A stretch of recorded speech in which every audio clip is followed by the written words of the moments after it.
Évidemment très heureux de vous accueillir aujourd'hui ici à l'Institut Pasteur de Lille pour l'ouverture des 4e printemps de la prévention qui, comme leur nom l'indique, se déroule au printemps pendant 3 mois. Et donc on va avoir toute une série de colloques, de tables rondes, de conférences, de capsules vidéo.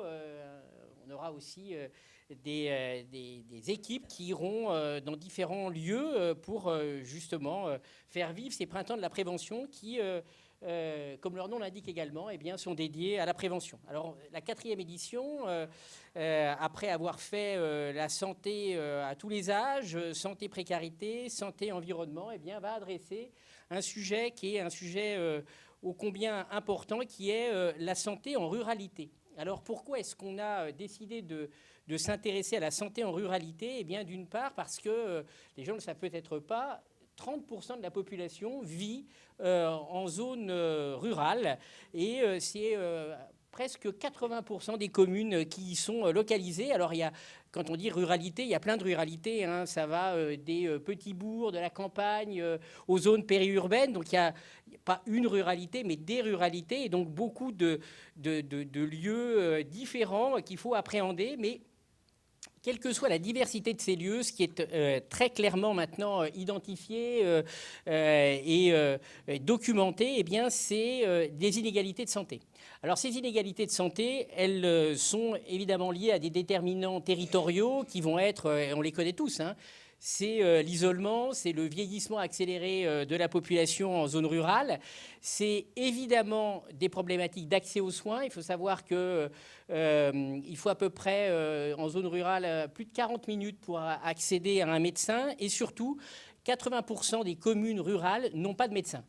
Donc on voit bien ce qu'est le poids de ces déserts médicaux, encore plus en ruralité, et qui s'ajoute, j'allais dire, à des difficultés d'accès en général aux services publics et des difficultés qui sont liées aux moyens de transport qui nécessitent très souvent d'utiliser des transports qui sont des transports personnels. Et donc quand on fait la somme de tout ça, eh bien, on comprend facilement que la prévention dans tout ça eh bien, est soumise à des problématiques qui sont logistiques, mais qui vont bien au-delà et qui, in fine, vont avoir des conséquences. Et ces conséquences, on les maîtrise et on les connaît maintenant de mieux en mieux. C'est notamment une diminution de l'espérance de vie en ruralité d'à peu près 2 ans, ce qui est quand même très significatif, avec une augmentation des maladies cardiovasculaires, des cancers, et puis un impact, et notamment on a vu l'isolement, le vieillissement de la population sur la santé mentale, les addictions et des taux de suicide, et notamment des taux de suicide chez les agriculteurs hein, qui sont particulièrement élevés. C'est plus de 50% d'augmentation des taux de suicide par rapport à la population générale. Donc, c'est des problématiques qui sont majeures. Et pour nous, et c'est pour ça que c'était important de commencer les printemps de la prévention, d'adresser ce sujet lors des printemps de la prévention, c'est que justement la prévention est certainement la clé, une des clés en tout cas, de ces problématiques. Alors, cette prévention, elle doit être évidemment collective, elle doit s'articuler avec les acteurs hein, locaux et dans une diversité ou en tout cas dans une spécificité qui est liée justement à ces différents territoires. On ne peut pas coller comme ça des actions de prévention toutes faites. Il faut vraiment faire du sur-mesure parce que ces territoires, eh bien, et la capacité de pénétrer ces territoires, eh bien, elle est variable d'un territoire à l'autre. Alors il faut évidemment avoir des éléments qui vont être des différenciants, innovants, l'aller vers. On parlera d'ailleurs du numérique, hein, qui peut être aussi un élément positif dans la capacité à déployer des actions de prévention. Et puis, eh bien, il faut une santé globale, une prévention globale. Et là encore, on aura l'occasion, lors de ces printemps de la prévention, de pouvoir adresser l'ensemble de ces sujets. Alors justement, si on doit reprendre un petit peu ce qui va égrener finalement notre agenda de ces printemps, eh bien, on commence aujourd'hui par un sujet ô combien important qui est la vaccination humaine, animale, hésitation vaccinale.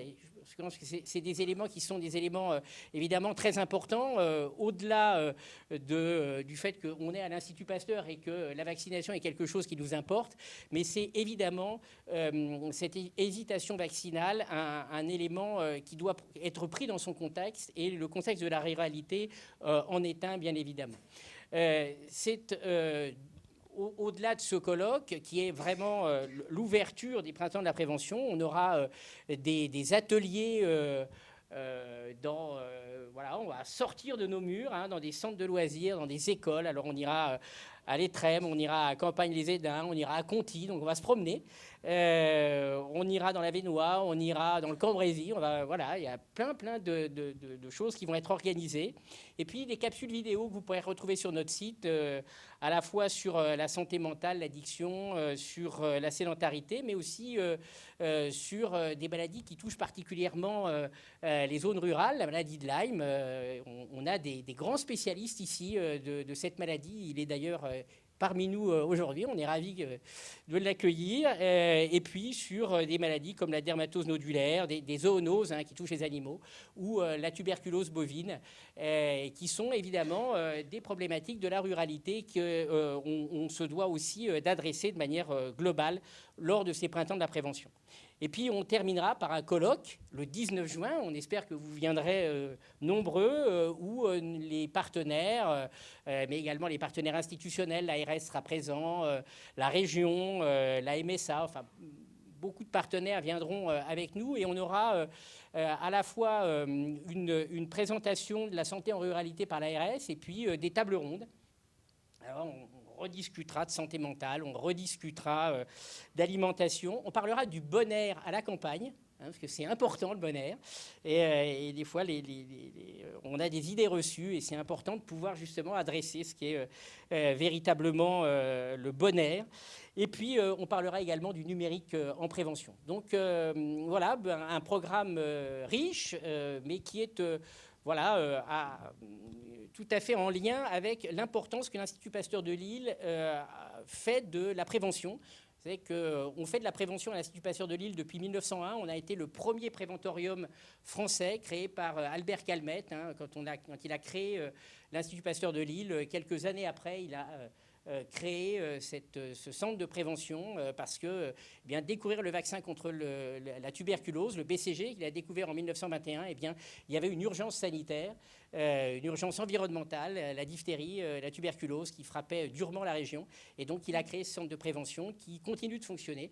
Et on est très heureux de pouvoir continuer de porter ce flambeau avec vous toutes et tous, et on est très heureux que vous soyez nombreux aujourd'hui parmi nous pour ces premiers printemps de la prévention, ce premier colloque sur la vaccination. Et donc on va appeler la première table ronde, hein, avec le professeur Olivier Klein qui va nous rejoindre, Marie-Pierre Parcy également, et puis Perrine Decodin pour cette table ronde sur la vaccination et l'hésitation vaccinale.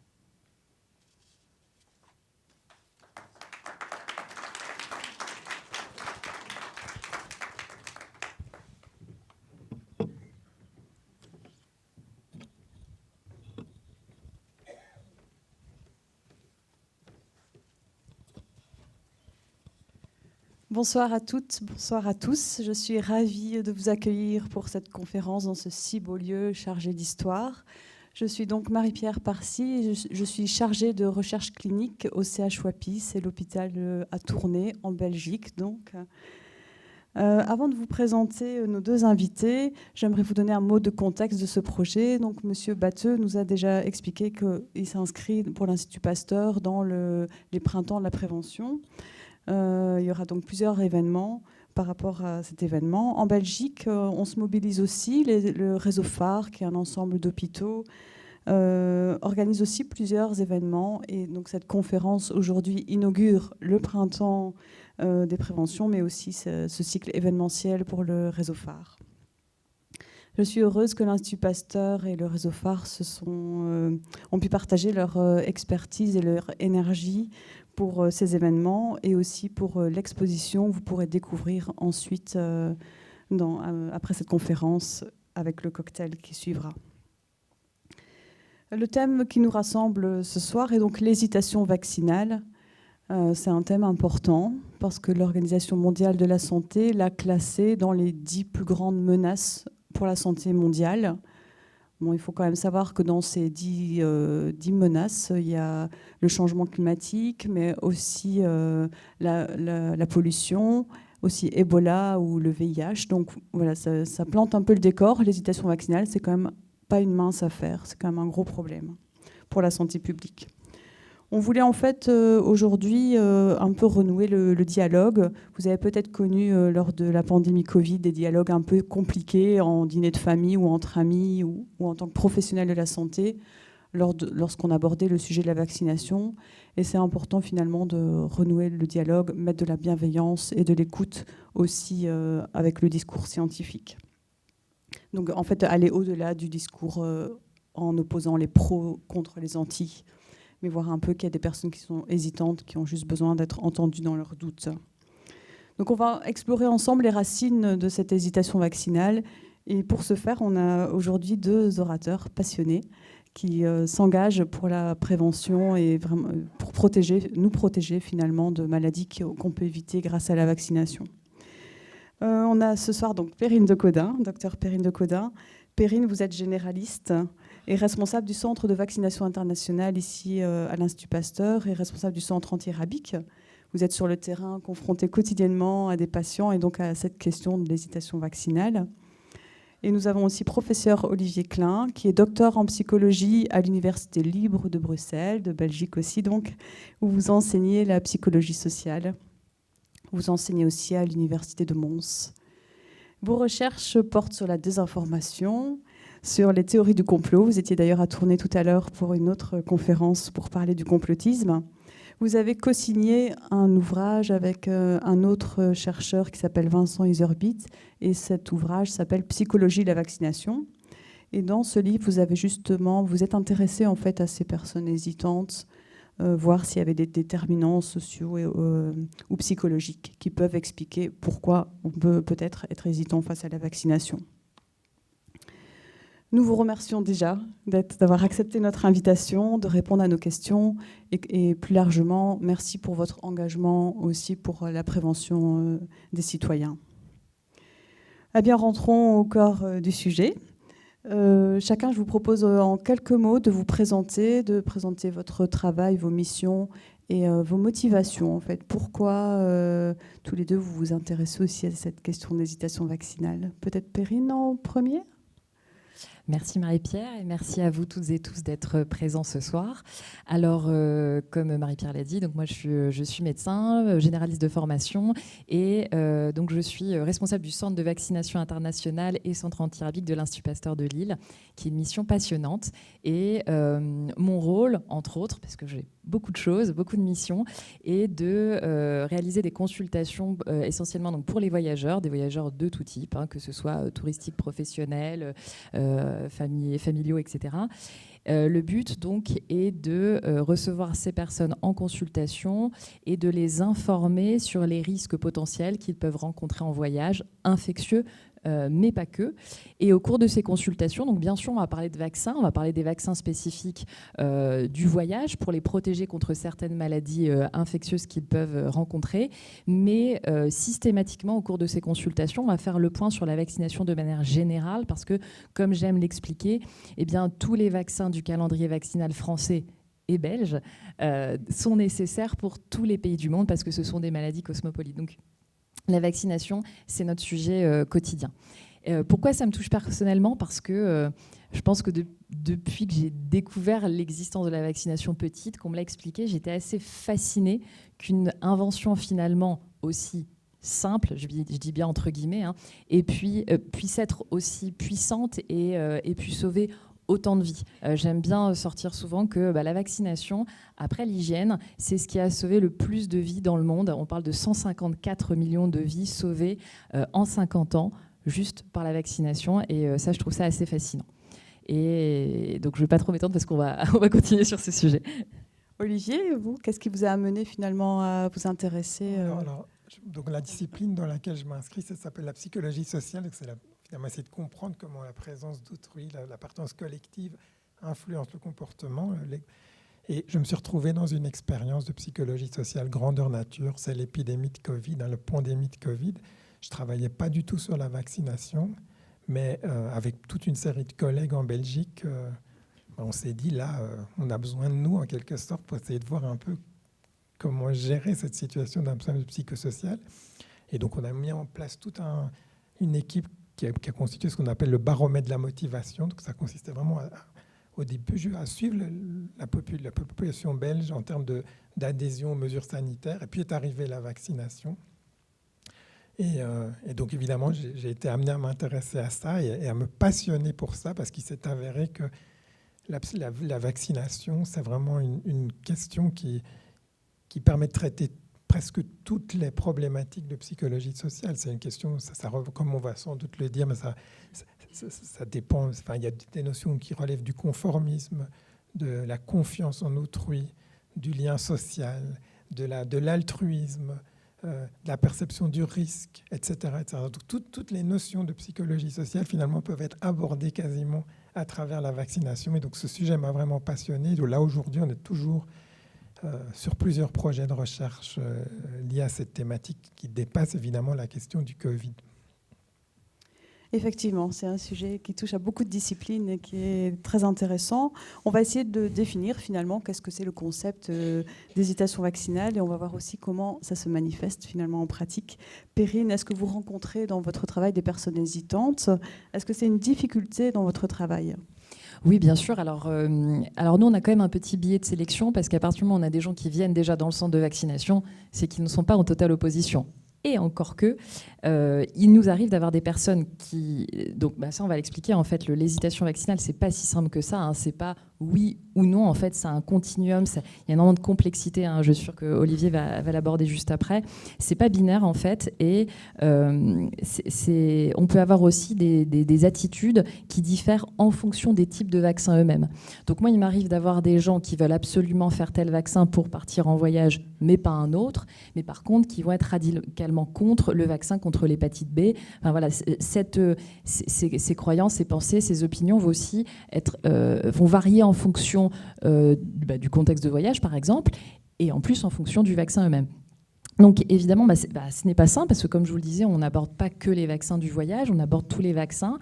Et ça, je sais qu'on va en reparler. Donc il y a une attitude à avoir vis-à-vis de ces personnes-là qui n'est pas forcément évidente. Il faut avoir une approche qui est vraiment centrée sur le patient. Il faut ouvrir un dialogue sans entraîner derrière une résistance, une contrainte. Et il ne faut pas que la personne se ferme parce qu'elle va nous dire « oui, mais moi je suis là pour la fièvre jaune, je ne suis pas là pour parler de l'hépatite B ». Donc c'est quand même toute un exercice en fait qui n'est pas évident au cours de la consultation, mais qui est aussi intéressant. Et en tant que soignant, il faut qu'on arrive aussi à prendre cette distance dans certaines situations qui sont plus difficiles que d'autres. J'en parlais encore avec une de mes collègues infirmières il y a 2 jours, quand par exemple le refus peut porter sur la vaccination des enfants.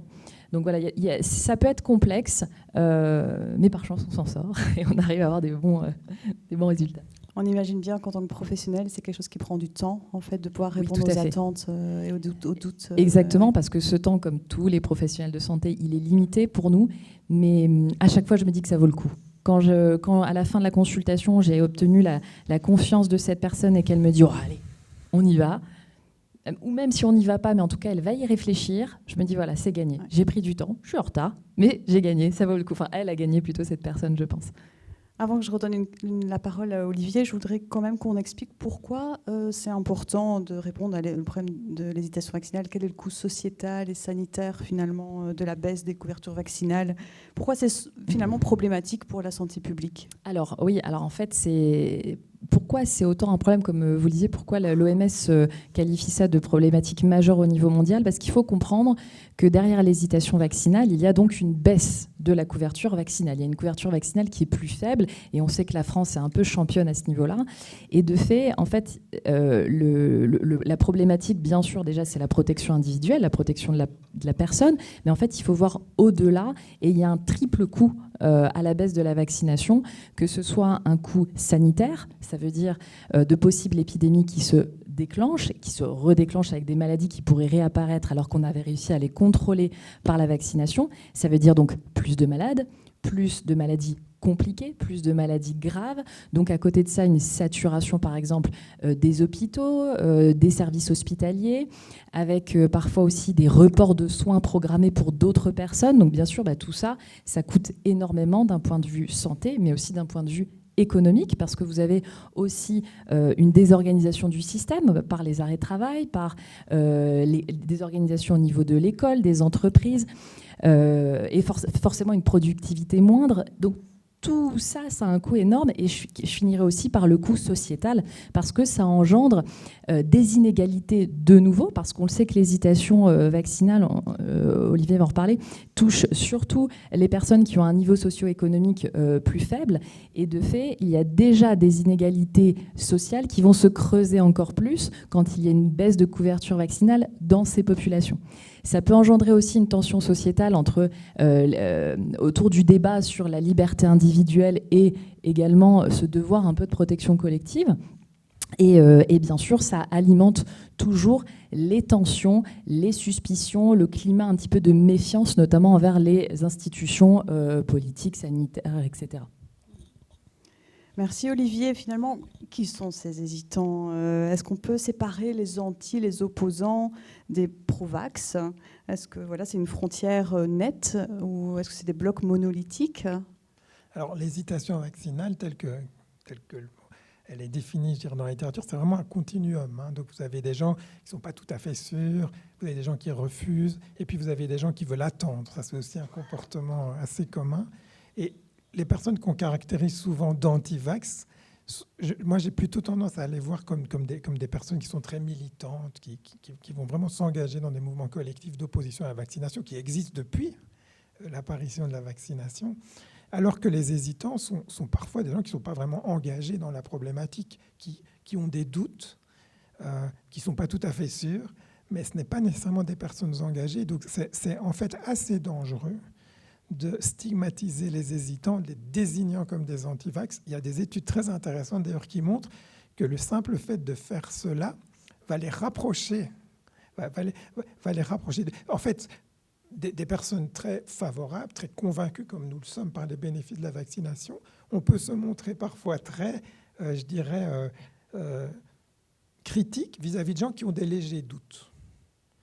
Et finalement, ces gens, a priori, sont plus proches des personnes convaincues dans leurs attitudes qu'elles ne le sont des antivax. Mais en les stigmatisant, en remettant en cause la légitimité de leurs doutes, parfois, si on ne s'y prend pas bien, on peut en fait créer l'effet inverse et les rapprocher encore plus des personnes qui sont beaucoup plus critiques. Donc c'est vraiment un continuum, et il faut le traiter comme tel. Et ça demande parfois, je crois, beaucoup de doigté de parvenir finalement à jongler avec ces attitudes et à écouter et à travailler avec ces personnes. Ok, donc les personnes que vous qualifiez plutôt de militantes, on pourrait dire des antivax un peu radicaux, sont vraiment une minorité de la population, mais peut-être bruyante. Ah oui, c'est une minorité, effectivement très bruyante et très visible, mais qui n'est pas du tout, je dirais, représentative de tout le spectre d'hésitation qui est à mon avis, le vrai problème de santé publique. D'accord, donc on apprend que c'est donc un spectre finalement, oui. C'est beaucoup plus large que opposé pro contre anti. Est-ce qu'on peut dire que les personnes qui sont hésitantes, c'est parce qu'elles ont un manque d'information, donc finalement juste un déficit informationnel, et qu'il suffirait juste de leur donner l'information scientifique pour qu'ils puissent perdre leurs doutes ? Alors là, moi, je m'inscris totalement en faux contre ça. Alors c'est très bien d'informer, hein. Je pense que c'est une bonne chose, mais c'est rarement suffisant parce que, en fait, souvent, les attitudes que les gens ont vis-à-vis de la vaccination, ça répond à quelque chose d'autre qu'un manque d'information. On manifeste finalement une posture vis-à-vis de notre environnement, vis-à-vis de la société, vis-à-vis de la médecine, par exemple. Et donc, c'est, par exemple, l'affirmation de sa liberté individuelle. C'est une posture qu'on peut vouloir manifester par ce canal-là, et on pourrait le manifester par un autre canal. Et donc, simplement informer, en fait, ça ne suffit pas parce que l'information, elle vient toujours de quelqu'un en qui il faut avoir confiance. Et souvent, des personnes hésitantes, la confiance vis-à-vis de celles et ceux qui leur communiquent l'information, elle n'est pas donnée. Et donc, c'est vraiment, à mon avis, une vision assez naïve de croire qu'il suffit d'informer les gens pour qu'ils prennent les bonnes décisions. Si c'était le cas, il y aurait beaucoup de problèmes de société qui seraient déjà résolus depuis longtemps.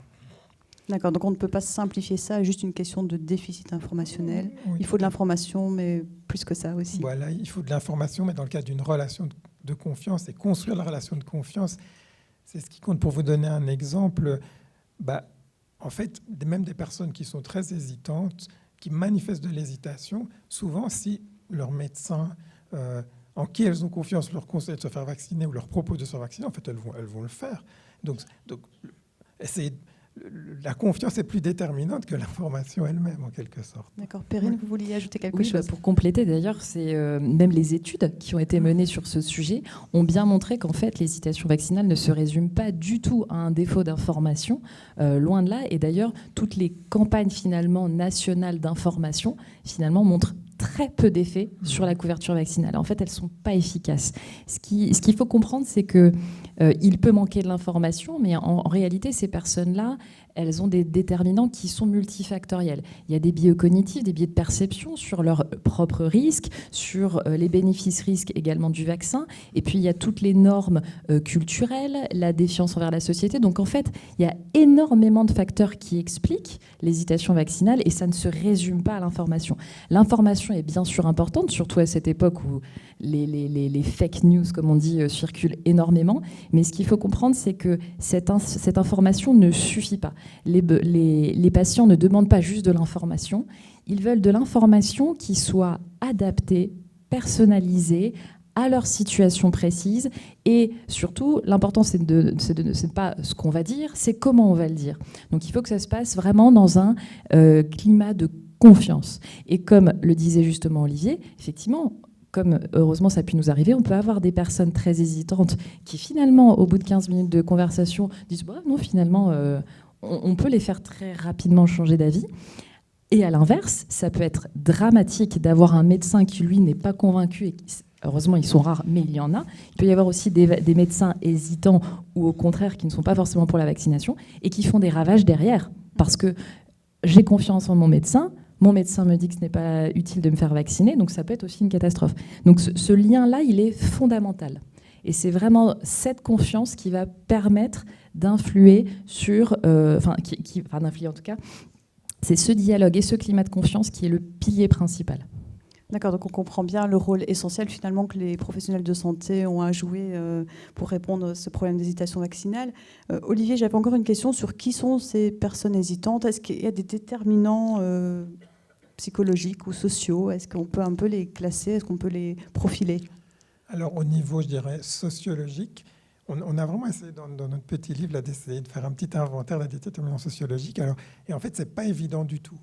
Et ça dépend d'un pays à l'autre, ça dépend, etc. Bon, alors, le plus évident, c'est celui que Perrine a cité, qui est celui du gradient socio-économique, où effectivement, les personnes, je dirais, les plus défavorisées, et c'est surtout au niveau de l'éducation que c'est prédictif, plus qu'au niveau des moyens financiers, on va généralement avoir tendance à être moins vaccinés. Mais ça dépend en fait du vaccin. Il y a des vaccins, on sait qu'il y a parfois des personnes très éduquées qui vont être totalement opposées à la vaccination. Et ça, il y a, par exemple pour le HPV, donc le vaccin contre le papillomavirus, on voit que parfois dans des milieux assez favorisés, on a vraiment une réticence par rapport à ça.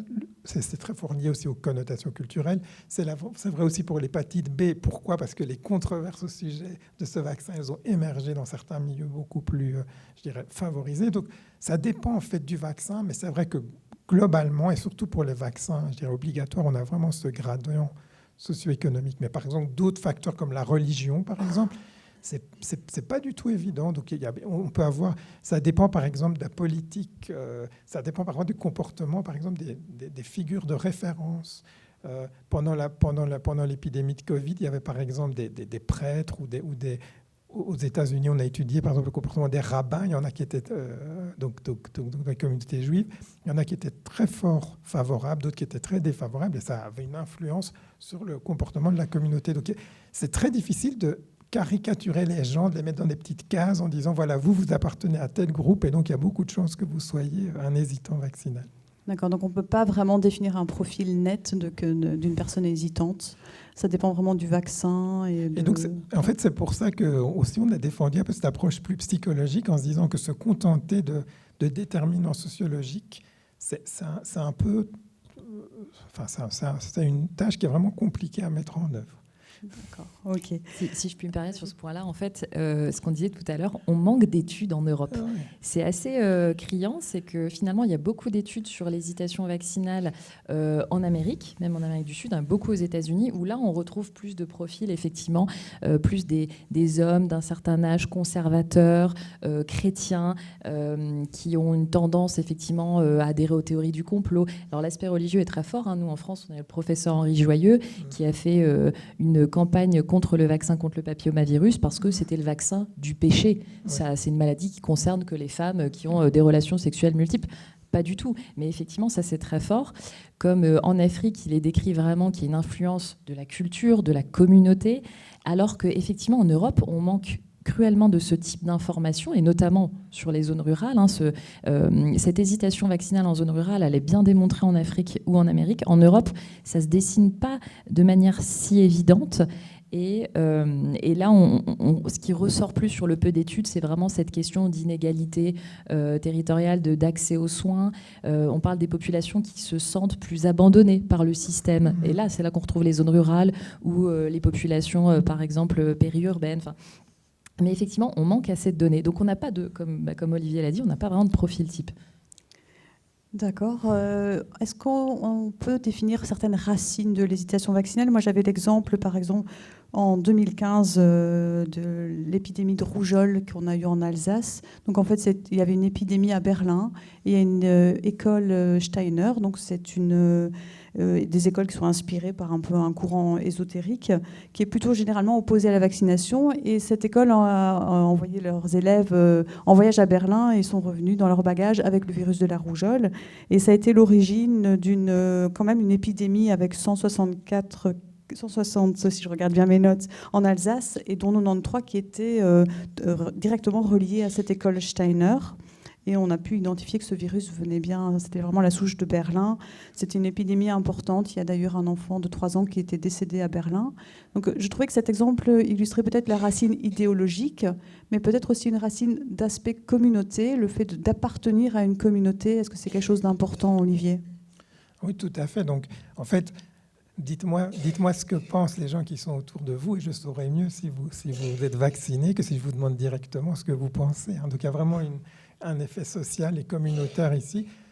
Ici, évidemment, on est aussi dans un cas assez intéressant qui est, c'est l'anthroposophie qui inspire les écoles Steiner, etc.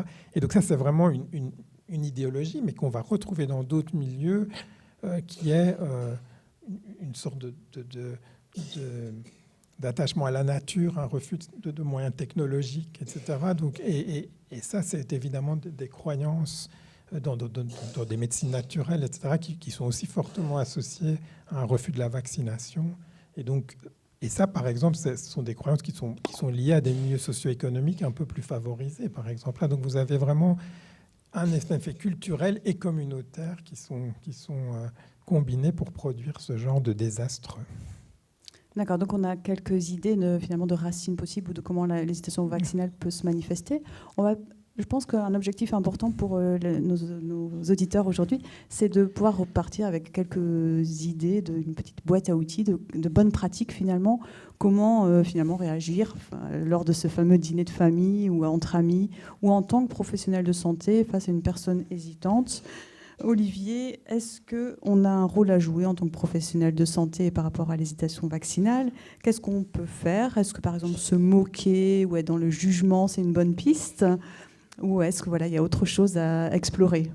Alors, en tant que professionnel de santé, je peux vous dire que vous avez un rôle fondamental. Dans les études qu'on a faites, ce sont le personnel de santé de proximité qui suscitait le plus haut niveau de confiance par rapport à tous les acteurs possibles de la vaccination. Et donc vraiment, et notamment par exemple les pharmaciens, les infirmiers, etc. Et donc, alors quelle attitude avoir? Évidemment, ne pas être dans le jugement. L'approche doit être celle évidemment, le temps doit le permettre, mais l'approche doit être celle d'une conversation et non pas d'un sermon, quoi. Et donc, il s'agit finalement d'essayer de... Et donc, je pense que c'est une technique que Perrin utilise aussi beaucoup, c'est vraiment d'essayer de voir quelles sont les racines, les motivations qui poussent les personnes à développer ce genre d'attitude, à essayer de travailler sur ces motivations. C'est que souvent, finalement, comme je l'ai dit, l'attitude anti-vaccinale ou l'hésitation elle-même, en fait, elle répond à une motivation plus profonde, et c'est sur cette motivation qu'on doit travailler. Alors, informer, c'est bien sûr utile, mais si on n'a pas finalement percé à jour cette motivation et ce qui amène les gens à se situer de cette façon-là, ben c'est souvent difficile. Et il y a des techniques comme notamment l'entretien motivationnel qui permettent précisément d'essayer de travailler là-dessus. C'est une technique parmi d'autres, bien sûr. Je dirais, pour dire autre chose, si on veut pousser les gens à se vacciner, en fait, au-delà de simplement essayer de lutter contre l'hésitation vaccinale, ce qui est tout à fait fondamental, en fait, c'est des choses très, très pratiques. Leur rappeler, voilà, c'est n'oublie pas d'aller à tel rendez-vous. Enfin, il y a des aspects purement pratiques qui sont très, très utiles et qui souvent marchent encore beaucoup mieux qu'une longue conversation. C'est simplement mettre les gens dans un environnement où c'est facile, où c'est accessible, où on n'oublie pas, etc., etc. Donc ça, c'est vraiment, je dirais, le cœur de l'intervention. Et travailler sur l'hésitation, ben, ça vient presque en deuxième ligne. Perrine, comment vous réagissez finalement face à des patients qui peuvent hésiter ? Oui, bah alors je rebondis tout à fait là-dessus. Alors ça aussi, c'est une notion qui m'amuse un peu, enfin qui m'amuse, donc qui n'est pas vraiment très amusante, mais finalement, la première raison qui fait qu'une personne ne se vaccine pas, c'est parce qu'on ne lui a pas proposé. Donc déjà, il faut que ça commence par, évidemment, plus peut-être de formation, de sensibilisation au niveau des professionnels de santé, donc pas que les médecins. Maintenant, on a d'autres vaccinateurs en France, que ce soit les pharmaciens, les infirmiers, infirmières et sages-femmes. Ensuite, effectivement, il faut l'accessibilité. Donc là, on parle par contre de choses peut-être plus politiques, en tout cas, que ce soit au niveau territorial, par exemple. Il faut que les gens puissent avoir accès plus facilement au vaccin. Donc c'est là où, effectivement, les autres acteurs peuvent être aussi compléter cette offre vaccinale.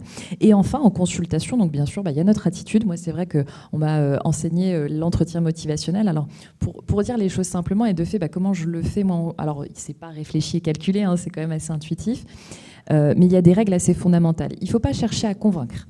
Si vous cherchez à convaincre, à donner vos informations, vous allez au contraire avoir un effet boomerang et entraîner une résistance. C'est ce qu'on dit. Il faut que ce soit du dialogue, ce n'est pas une confrontation. Donc la première des choses à faire, c'est effectivement demander à la personne, est-ce que vous pouvez m'expliquer pourquoi vous ne voulez pas faire tel vaccin, ce qui vous fait peur. Donc c'est mieux toujours évidemment de poser ce qu'on appelle les questions ouvertes. Hein. Pas dire vous êtes pour, vous êtes contre. Non, c'est dis-moi qu'est-ce que vous en pensez. Qu'est-ce que vous en pensez de ce vaccin, de la vaccination, d'aller explorer, parce que même, j'aime bien aussi cette phrase, hein, même s'ils n'ont pas raison de croire que le vaccin est dangereux, ils ont leur propre raison. Donc il faut essayer d'aller comprendre parce que c'est beaucoup plus complexe.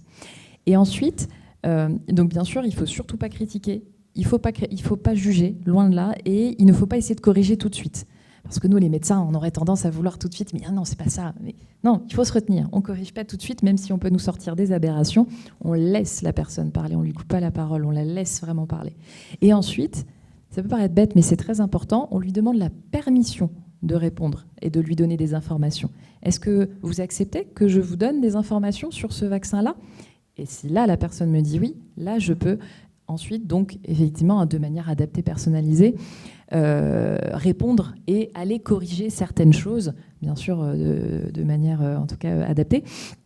Et ce qui est important ensuite, c'est de faire reformuler. C'est de reformuler qu'est-ce que vous avez compris dans ce que je vous ai dit. Et puis après, si la personne elle est partante, on peut mettre en place une sorte de plan d'action, mais en coopération. C'est une relation qui est horizontale, elle n'est pas verticale. Donc ça, c'est finalement pas grand-chose, mais ça fait changer toute une consultation. Et c'est souvent intéressant parce que c'est là qu'il y a quelque chose qui se crée. Olivier, vous vouliez ajouter quelque chose sur ce point ? Non, ça a été expliqué de façon si limpide que je n'ai rien à ajouter. On va se faire vacciner après. Oui, moi, je pourrais ajouter notre expérience à Tournai. On a beaucoup travaillé cette dernière saison sur la campagne de prévention de la bronchiolite à VRS. Et par exemple, à la maternité, sur plus ou moins 120, 150 naissances, on n'a eu que 3 parents qui ont refusé cette prévention. C'était des anticorps monoclonaux. C'est un peu comme un vaccin. Et donc, ça souligne vraiment l'importance qu'en amont, la formation du personnel, l'attitude à avoir, l'explication, le temps qu'on donne est vraiment important finalement, puisque l'objectif, c'est quand même protéger des enfants d'une maladie qui peut avoir des conséquences importantes. Donc voilà, c'est important de bien pouvoir entendre aussi, prendre le temps d'entendre les craintes des parents pour pouvoir répondre. Je dirais que la maternité, c'est vraiment un moment clé. Et là, c'est pareil, je vais citer d'autres études. Il y a eu l'étude Promovac au Québec et Motivac en France qui ont fait ça. Ils ont fait en fait de l'entretien motivationnel auprès des parents avant la sortie de la maternité. Et ça a eu donc en fait, c'était vraiment ce que je viens de vous dire, la mise en place. On rencontre les parents à un moment adapté, parce qu'on est quand même fatigué à ce moment-là. Et puis on ouvre le dialogue, qu'en pensez-vous, etc., etc. Et ça a vraiment eu beaucoup d'efficacité. Dans ces 2 études, on a montré que l'hésitation vaccinale, même chez les plus hésitants, avait diminué, que l'intention vaccinale avait augmenté et que la couverture vaccinale des enfants avait augmenté. Et ça, c'est un moment crucial, parce que si vous arrivez à le mettre en place à ce moment-là, au tout début de la vie de ce petit bébé, c'est gagné. Et il faut savoir aussi que de la même manière que les antivax ont un effet néfaste et diffusent ces mauvaises informations et arrivent du coup à influencer beaucoup de personnes, l'inverse est vrai aussi. Quand vous arrivez alors je ne saurais plus vous dire, mais il avait été estimé parfois le fait de réussir à convaincre un certain nombre de personnes, on sait que derrière, ça aura un effet aussi sur beaucoup d'autres personnes. Donc ça, c'est plutôt rassurant, c'est plutôt une bonne chose. Et effectivement, la maternité, c'est un moment parfait. On a parlé de la maternité, mais finalement, la vaccination, c'est une histoire de tout âge. Où est-ce qu'on n'est pas bon? Où est-ce qu'on devrait s'améliorer au niveau couverture vaccinale, au niveau de la prévention? Alors, sans surprise, la grippe. Alors, en fait, c'est assez intéressant parce que donc, Santé publique France a sorti son baromètre de santé. Et pour 2024, on a vu que finalement, il y avait quand même 80% des Français qui étaient favorables à la vaccination. Mais 37% qui étaient défavorables à certains vaccins. Donc c'était intéressant. Et la star, malheureusement, dans 25% des cas, c'est le Covid. On voit bien que les gens ont alors il y a eu beaucoup de désinformations sur le vaccin Covid, mais en plus une lassitude. Moi, je le vois aussi en consultation, des gens qui sont déjà fait vacciner 3-4 fois, ils disent « Oh, maintenant j'en ai marre, je le fais plus ». Alors que ça continue, ça circule et on doit vacciner les personnes fragiles. La grippe, ça a toujours été une difficulté depuis des années. On n'est pas bon, ça c'est sûr. On n'est même pas bon chez les professionnels de santé, les professionnels paramédicaux qui sont au contact des personnes fragiles. La grippe, c'est toujours 10 000 morts par an, dont 9 000 quand même qui ont plus de 65 ans. Et puis il y a tout ce qu'il y a autour qu'on ne dit pas. Mais par exemple, la grippe, ça veut dire 10 fois plus. Si on attrape la grippe, on a 10 fois plus de risques d'attraper un infarctus du myocarde. Alors ça, c'est surtout chez les personnes, les seniors. Mais les seniors, après la grippe, ils ont 10 fois plus de risques d'attraper un infarctus du myocarde. Ils ont 8 fois plus de risques de faire un AVC. Donc c'est même pas que les décès de la grippe, c'est tout ce qu'il y a autour. Donc ça reste dramatique parce que même si, oui, c'est un vaccin qui n'est pas très efficace, le peu d'efficacité qu'il a, ça sauve des vies. On pourrait aussi parler de la rougeole qui reste problématique. Bien sûr. Alors pour rebondir sur ce que tu disais tout à l'heure, effectivement, la rougeole, c'est une des maladies les plus contagieuses. Et c'est un peu du coup cet élément qu'utilise l'OMS en fait pour voir un petit peu comment ça se passe, c'est le signal d'alarme. Quand la rougeole repart, c'est un signal d'alarme. On n'est pas bon parce qu'en plus c'est une maladie qui est strictement humaine. Donc s'il y avait une très bonne couverture vaccinale, on pourrait l'éradiquer. Mais en fait, il y a des épidémies encore partout dans le monde. Encore il n'y a pas si longtemps, nous dans le Nord-Pas-de-Calais, on en a eu aussi une qui s'est déclenchée dans les 5 dernières années, je crois que c'était il y a 2-3 ans. Et puis on voit ce qui se passe aux États-Unis, c'est une catastrophe avec un ministre de la Santé qui est anti-vax. Ils ont conseillé l'huile de foie de morue. Résultat, on a une épidémie de rougeole aux États-Unis qui est quand même la première puissance mondiale, avec du coup des centaines de milliers d'enfants qui sont atteints, des décès, des cas graves. Donc ça c'est vraiment une profonde... Enfin, en tout cas, moi, ça me provoque vraiment une profonde tristesse parce que je me dis, on pourrait sauver des vies simplement, on pourrait éradiquer cette maladie. Et non, là, on est mauvais au niveau mondial. Et petite anecdote, on n'a pas de quoi être fier. L'Amérique du Sud, il y a des années, avait vraiment réussi à baisser énormément l'incidence de la rougeole. Et ce sont des cocoricots français qui sont non vaccinés, qui malheureusement ont réintroduit des foyers épidémiques de rougeole en Amérique du Sud. Donc, ce qu'il faut garder en tête, c'est que dès que la vaccination baisse, l'épidémie, elle revient. Et donc souvent on dit les vaccins sont victimes de leur succès. C'est exactement ce qui se passe avec la rougeole. On vaccine, tout va bien, les épidémies se tarissent, il y a moins de cas, on se vaccine moins, pouf, ça reprend, etc. etc. Alors qu'on sait que le vaccin rougeole est typiquement très efficace. Ouais. Olivier, on a encore quelque chose à ajouter sur finalement les bonnes pratiques à avoir face aux hésitants, ou on a fait le tour des choses importantes? Je pense qu'on a dit le plus important là. D'accord.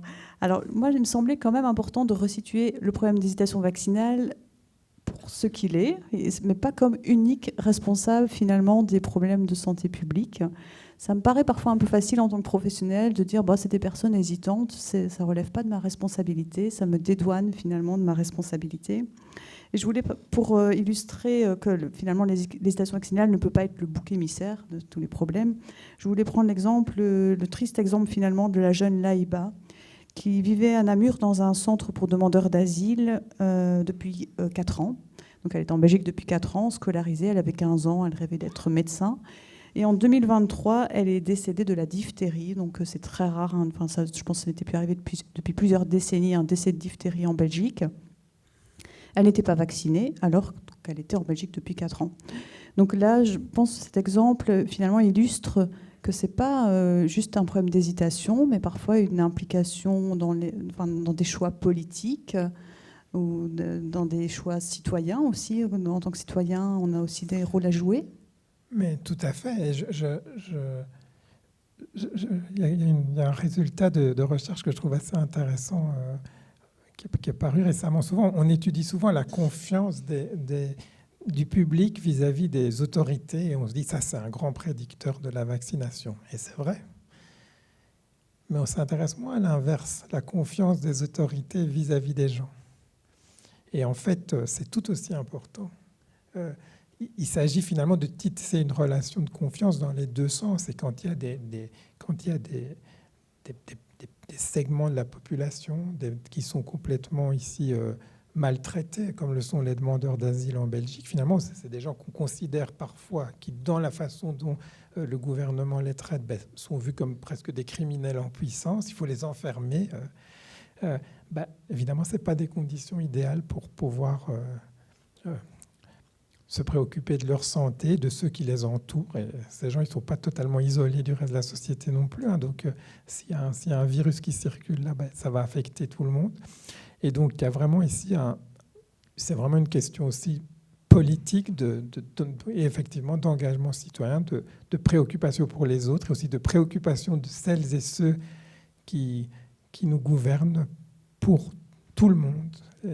Y compris les demandeurs d'asile et d'autres populations précarisées, par exemple. On peut parler aussi des épidémies de rougeole qu'on a parfois à Calais. Il y a ce genre de public précarisé. La prise en charge des migrants, elle est fondamentale. Alors, bien sûr, je suis la première convaincue par le côté humaniste, mais même pour ceux qui ne le sont pas et pour nos politiques qui souhaitent réduire, voire supprimer l'aide médicale d'État, l'argument qu'on peut opposer, c'est que justement, ces personnes-là, on doit aussi les soigner pour protéger la population. Parce que, effectivement, si une personne a la rougeole, qu'on ne la vaccine pas et qu'elle infecte les personnes vulnérables autour d'elle qui ne peuvent pas l'être, c'est comme ça aussi qu'on peut amener des épidémies. Le Covid, ça reste un exemple, je trouve, très phare de la migration des maladies en très très peu de temps, en fait, tout simplement. C'est assez intuitif. Donc, c'est vrai que c'est quand même très regrettable que... il y a plein de choses qui sont regrettables, mais qu'effectivement, ces personnes précaires, ces personnes fragiles sont parfois mises un petit peu à l'écart de ces programmes de prévention. On pourrait aussi parler des infections à pneumocoque pour les sans-abri. Exactement, exactement. En fait, généralement, de toute façon, ces personnes-là cumulent un certain nombre de risques et de facteurs de fragilité qui font que, généralement, ce sont elles qui sont les plus atteintes de ce type de pathologie. Effectivement, la diphtérie, on n'en voit plus en Europe, mais voilà, il suffit d'une baisse de vaccination, ça repart, bien sûr, ça circule toujours dans le monde, mais ça peut être vrai pour plein d'autres maladies. Et effectivement, ces personnes fragiles, ces personnes précaires sont souvent celles qui sont le plus souvent atteintes, et en plus de ce type de maladie, en plus de formes compliquées de ces maladies, de formes encore plus graves.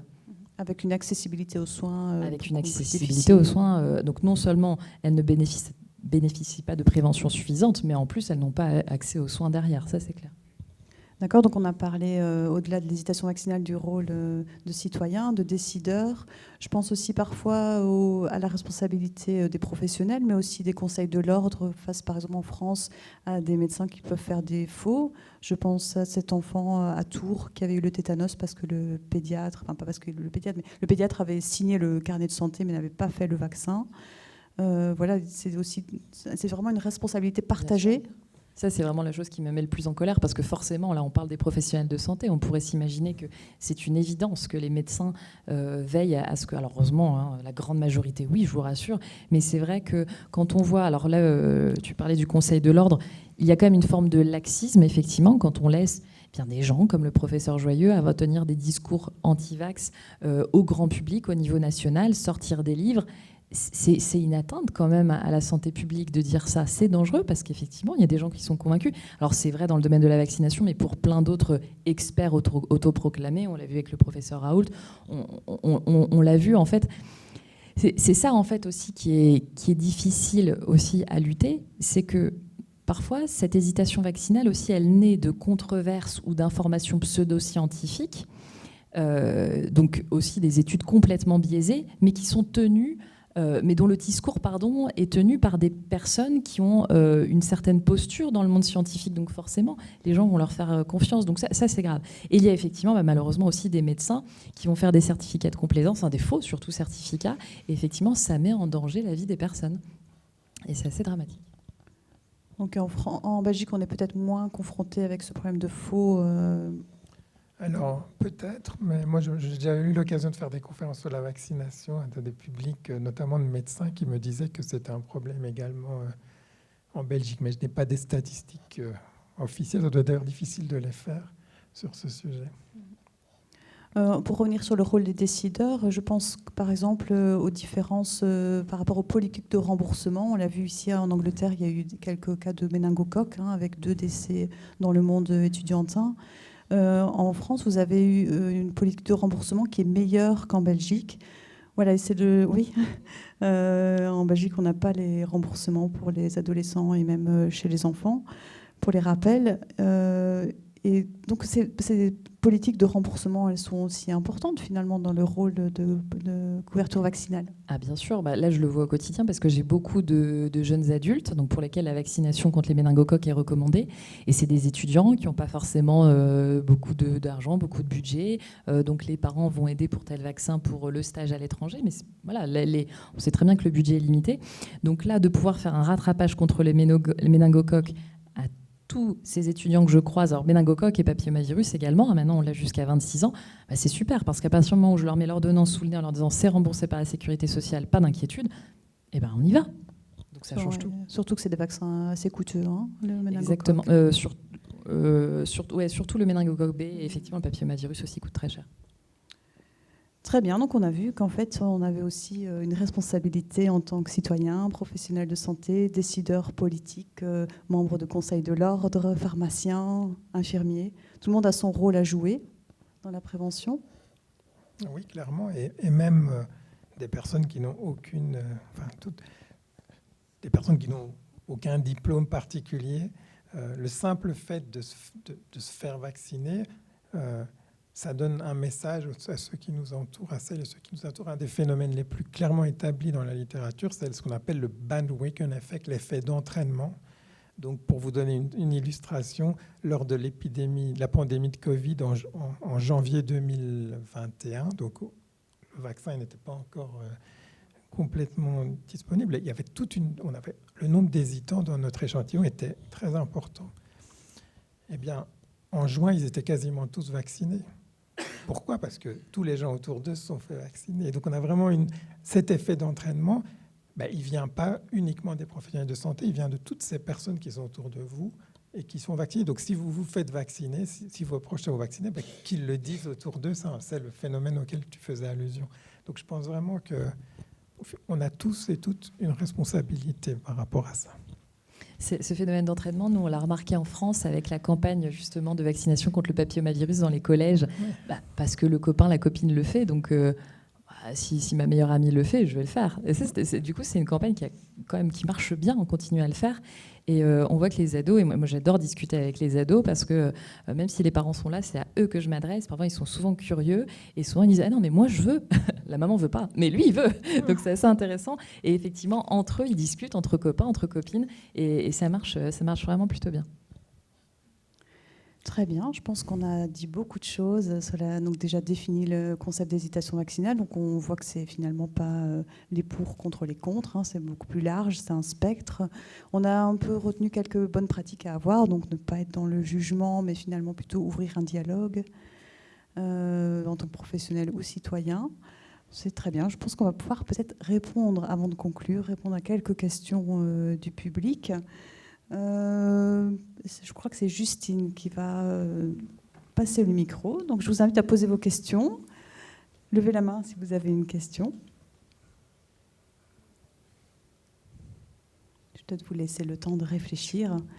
En fait, j'espère que vous retournez avec finalement des idées, pas avec des certitudes rigides, mais finalement plus l'idée de rouvrir un dialogue qui avait attendu d'être réouvert. Mais oui, je pense qu'il y a une question là-haut. La durée de validité de certains vaccins. Je prends l'hépatite B. De l'hépatite B spécifiquement ? Un exemple, oui. Alors la durée de validité des vaccins, elle varie en fonction des vaccins. Ça peut être très très différent d'un vaccin à l'autre. Pour l'hépatite B, on a un schéma de vaccination qui comporte 3 doses et une fois qu'il est fait, il est valable à vie. J'ai été vacciné hépatite B et pour retourner à l'étranger, on fait un test pour voir s'il est encore valide. Et vos anticorps avaient disparu ? Oui. Oui, effectivement. En fait, c'est un phénomène qui peut s'observer, mais ça ne veut pas dire que vous n'êtes pas protégé. Alors, en fait, quand effectivement vous vous faites vacciner, votre système immunitaire va fabriquer des cellules et donc des anticorps comme des armes pour vous protéger. Mais ces anticorps peuvent disparaître avec le temps. Mais ça ne veut pas dire que vous n'êtes plus protégé. C'est tout simplement qu'il n'y a plus d'anticorps qui circulent activement dans votre circulation sanguine. Mais en revanche, si vous êtes exposé au virus, que le virus pénètre dans votre corps, le système immunitaire va réactiver la fabrication des anticorps. Et ce qui est plutôt bien avec cette maladie, c'est qu'elle est plutôt lente. Donc le corps a tout à fait le temps de reproduire les anticorps nécessaires et les cellules immunitaires, bien sûr, pour vous défendre. Donc c'est pour ça qu'à partir du moment... Alors souvent, on a quand même besoin, parce qu'il existe... Alors, je ne pensais pas parler beaucoup de l'hépatite B ce soir, mais il existe en fait des patients, par contre, qui sont non répondeurs à la vaccination hépatite B. Ça existe, mais pas que pour l'hépatite B. Mais si on a, par exemple, un patient qui a une prise de sang à n'importe quelle date, montrant qu'il a suffisamment d'anticorps contre l'hépatite B, pour nous, ça nous suffit comme étant une preuve de vaccination à vie. Donc ça veut dire qu'aujourd'hui, j'ai une prise de sang avec suffisamment d'anticorps hépatite B. Dans 10 ans, je refais une prise de sang où il n'y a plus d'anticorps hépatite B. Ce n'est pas un problème, parce que j'avais bien répondu la première fois. Et donc, si je suis exposée, mon corps répondra bien de nouveau. Donc, on m'a demandé de me revacciner. Ce n'était pas la peine, alors. Ça dépend si vous aviez auparavant une prise de sang qui montrait que vous avez bien répondu ou pas. Ça dépend. Il y a des questions devant, Justine.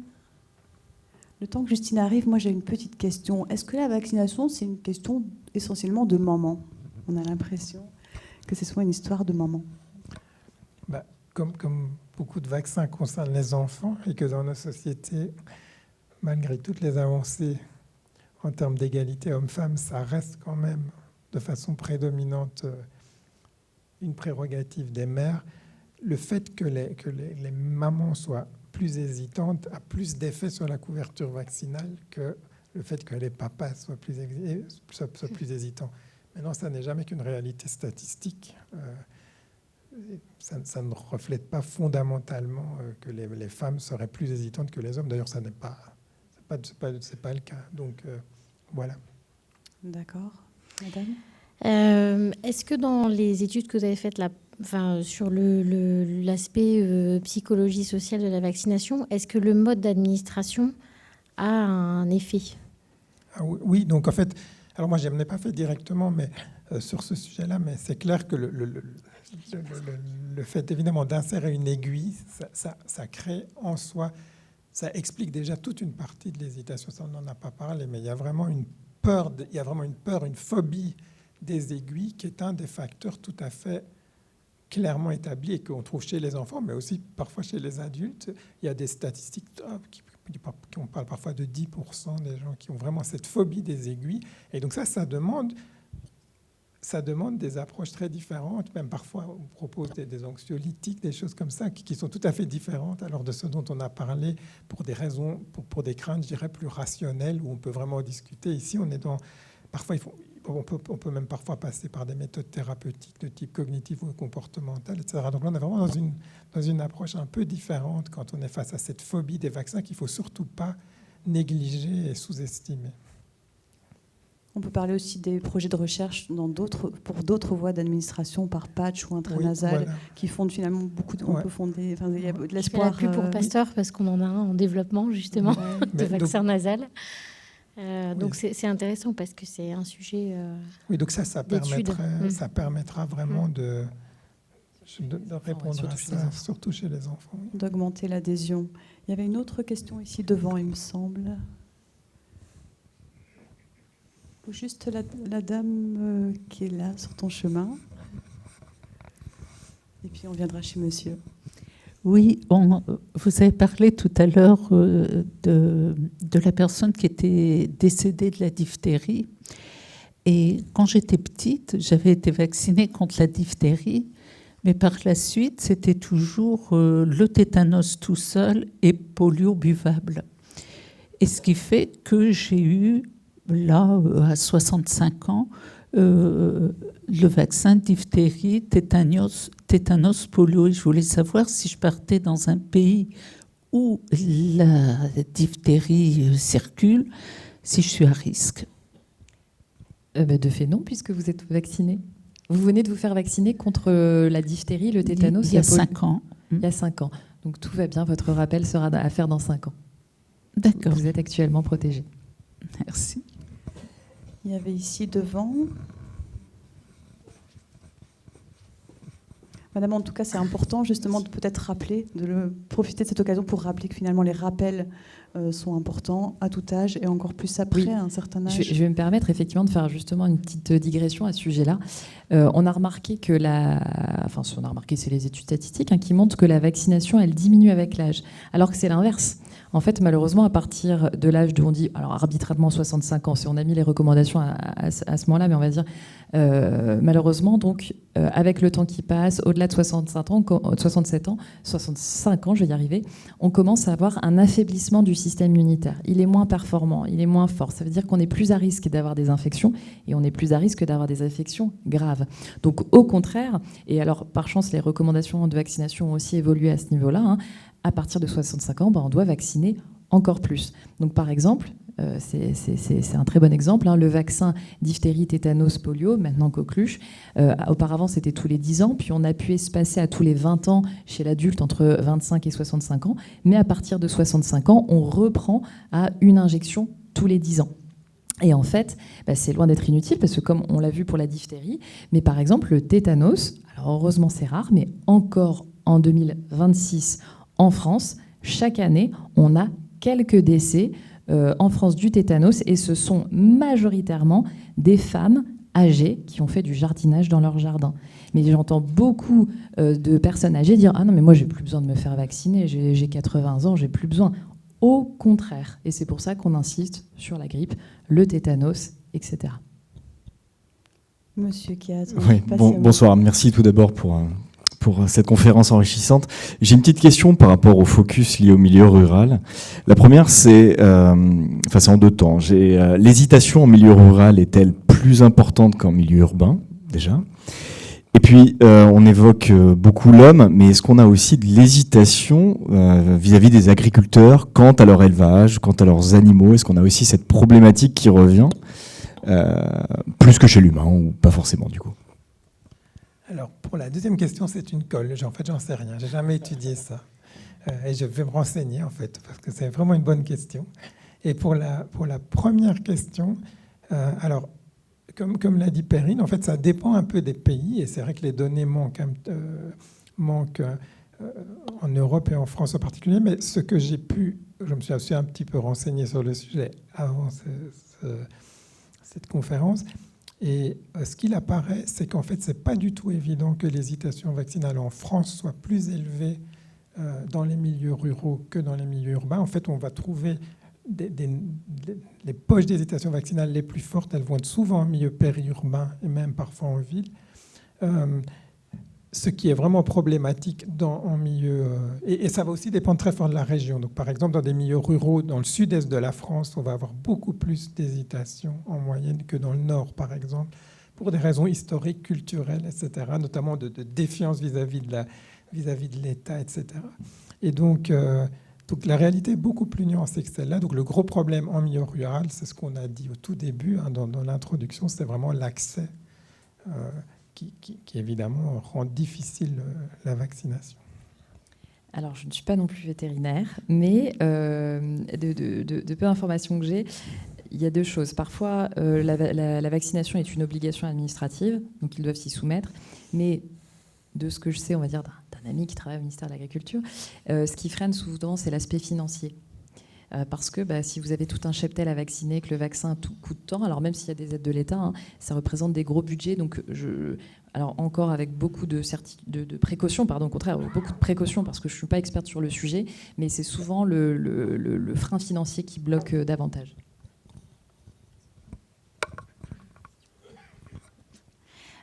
Merci pour cette conférence. Alors, on parlait justement que les citoyens avaient un rôle à jouer. Je pense que les enfants aussi.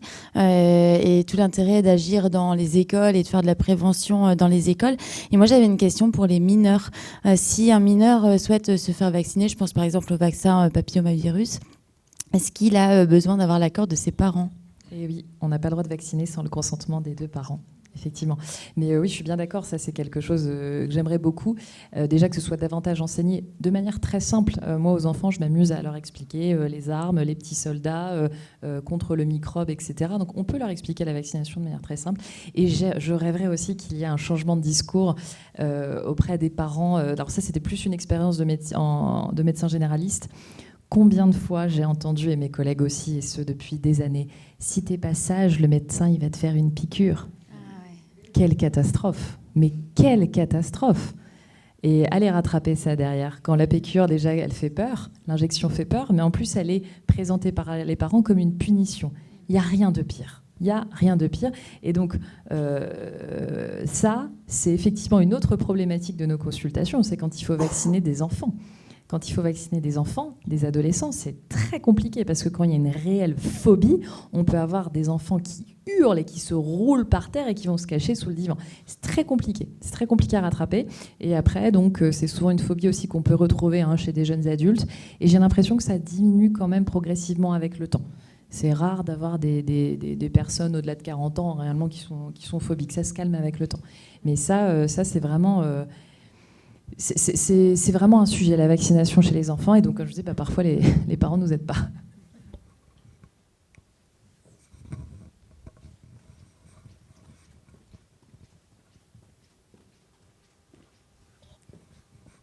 J'en profite pour remercier Justine, notre porte-micro. Merci Justine. Alors, bonsoir. J'ai une question pour chacun des deux. Alors là, ma première question sera pour Monsieur Olivier Klein, concernant en fait les facteurs qui font que les gens ne veuillent pas se faire vacciner. Est-ce que vous pensez pas que aussi l'anticapitalisme, en fait, le fait que tous ces vaccins en fait rapportent des millions et des millions à l'industrie pharmaceutique, en fait, ce soit aussi un peu une défiance par rapport à ça, en fait, le fait qu'on veuille faire de l'argent sur notre dos, en fait, en gros. Et pour Perrine Decodin, je voulais savoir, en fait, depuis 6 ans, je pense, le Covid, et l'apparition des premiers vaccins à ARN messager. Moi, je sais que j'avais hésité parce que c'est la première fois qu'ils faisaient ça, tout ça. Bon, après, pour finir, je l'ai fait. Mais voilà, est-ce que maintenant, on a assez de recul pour savoir si, en fait, c'était dangereux ou, enfin, si c'était bien, si ça a fonctionné, 6 ans plus tard, est-ce qu'on a des résultats, quoi. Merci. Alors, donc,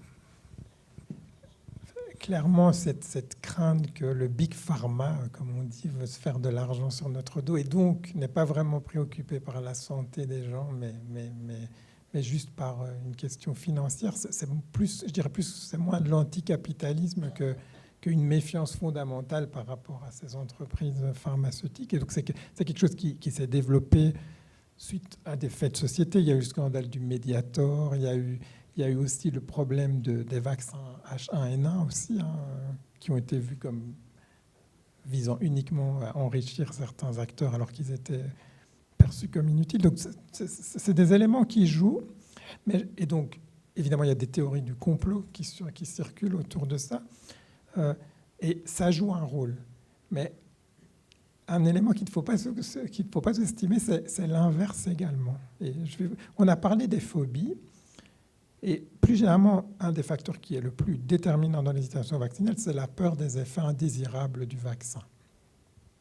Et en fait, une étude récente a montré que si les théories du complot prédisent l'hésitation vaccinale, en fait, elles sont aussi une conséquence d'une peur plus fondamentale des effets indésirables. En fait, c'est difficilement acceptable socialement de dire « j'ai peur des vaccins ». Je suis phobique, etc. Et donc, en fait, les théories complotistes de ce type-là, sur le big pharma, etc., elles permettent en quelque sorte de donner un vernis plus acceptable à ces peurs et à ces craintes, sans être la cause première de l'hésitation. Alors, chez certains, c'est peut-être la cause première, mais chez d'autres, c'est plus presque une rationalisation de peurs qui sont peut-être plus profondément ancrées. Donc, il y a vraiment une dynamique plus complexe qu'on ne pourrait le croire par rapport à ces inquiétudes suscitées par le capitalisme et les big pharma, comme on dit. Merci pour la question. Alors, concernant le vaccin Covid, en réalité, il n'y avait rien de très neuf. Parce que le principe de la vaccination ARN, en fait, est né, si je ne dis pas de bêtises, au début des années 2000. Ça faisait en fait 20 ans, plus de 20 ans qu'il y avait des recherches sur ce sujet. Donc, si vous voulez, en fait, ce concept vaccinal était déjà abouti. Alors, c'est vrai qu'il y a eu énormément de suspicions, théories du complot, etc., méfiance, parce que c'est arrivé trop rapidement dans l'esprit des gens. En même temps, on voulait un vaccin très, très vite. En même temps, oh, c'est trop vite, ça, c'est louche. Alors, en réalité, qu'est-ce qu'on a fait sauter? Non pas tous les contrôles de sécurité, parce qu'en fait, le vaccin, je pense, c'est vraiment le produit de santé qui bénéficie le plus de contrôle, de contrôle de sécurité, de normes. Enfin, c'est très, très, très long et très difficile de mettre en place un vaccin. Donc, on n'a pas négligé tout l'aspect sécurité, mais en fait, on a pu faire sauter des verrous administratifs et financiers. Je m'explique. Quand vous déposez tel dossier de demande d'autorisation sur le marché au niveau européen, eh bien, on sait qu'il va falloir 3 à 6 mois pour que votre dossier soit étudié. Et puis, il faut de l'argent aussi. Donc, en fait, il y a deux choses. Ça veut dire qu'à ce moment-là, on a mis en pause les autres projets et on a mis un max d'argent sur la recherche du vaccin contre le Covid. D'une part, quand il y a plus d'argent, ça va quand même plus vite. Et d'autre part, on a pu faire accélérer, on a pu faire sauter ces verrous administratifs. Alors non pas qu'on n'a pas fait de contrôle, loin de là, mais comme c'était urgent, au lieu de mettre 6 mois, du coup, on l'a mis en haut de la pile et c'est allé beaucoup plus vite. Par contre, ce qui a été très bien, c'est donc je vous dis, par contre, non, en fait, on n'a négligé aucun aspect d'un point de vue sécurité et on a continué à mener des études prospectives, c'est-à-dire, évidemment, tout a été étudié, analysé du coup sur des millions de personnes vaccinées. Aujourd'hui, en fait, on a des données très solides sur le Covid parce qu'on a pu faire des études au fur et à mesure sur un énorme échantillon de population. Évidemment, tout est absolument rassurant. Et ce qui est bien aussi, c'est que les systèmes qui surveillent justement l'apparition d'effets indésirables graves, ce qu'on appelle les systèmes de pharmacovigilance, et on a un système européen et français là-dessus qui est très solide, qui est quand même très efficace. Et il y a une transparence au niveau du vaccin Covid, de ces organismes, qui fait que ça n'a pas justement affoler les gens ni déclencher de panique. Alors par exemple, on sait qu'il y avait un vaccin Covid contre le Covid qui avait déclenché des péricardites chez des personnes jeunes.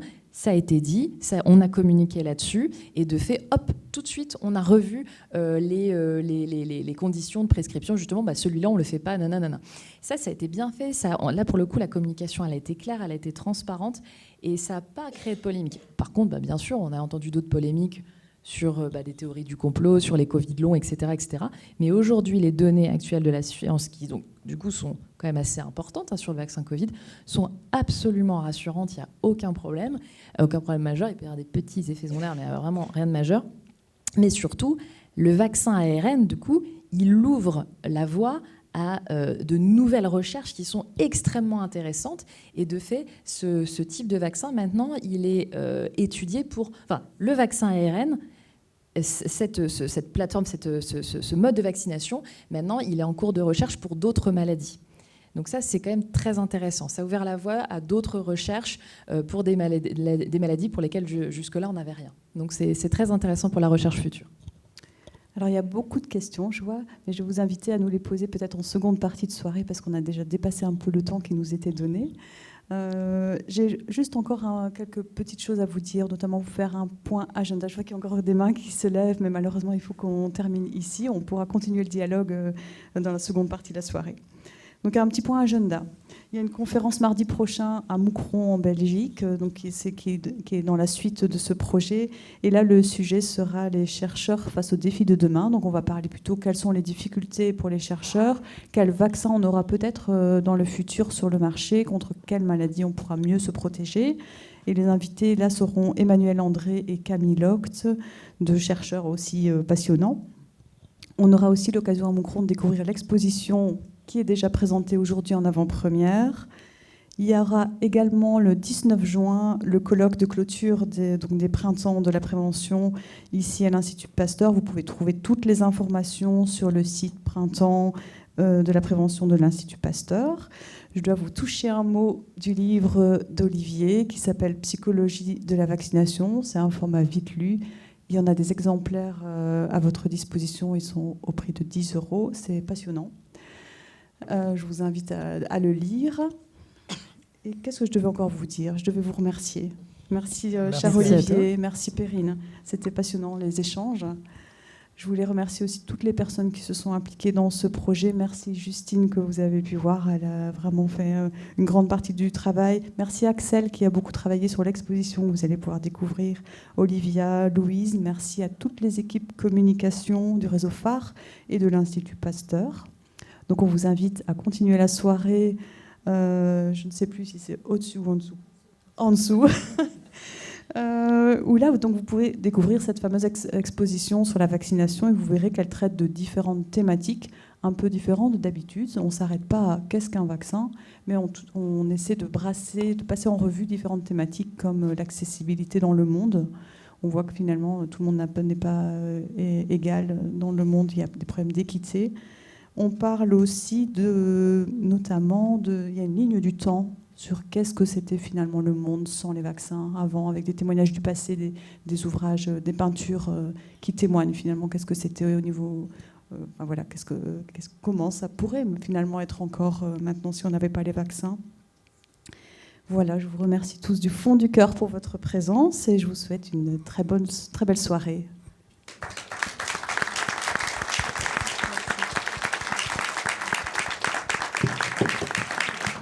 Voilà, donc on peut passer dans le deuxième espace où là vous pourrez partager un verre et peut-être continuer ce fameux dialogue qu'on avait interrompu.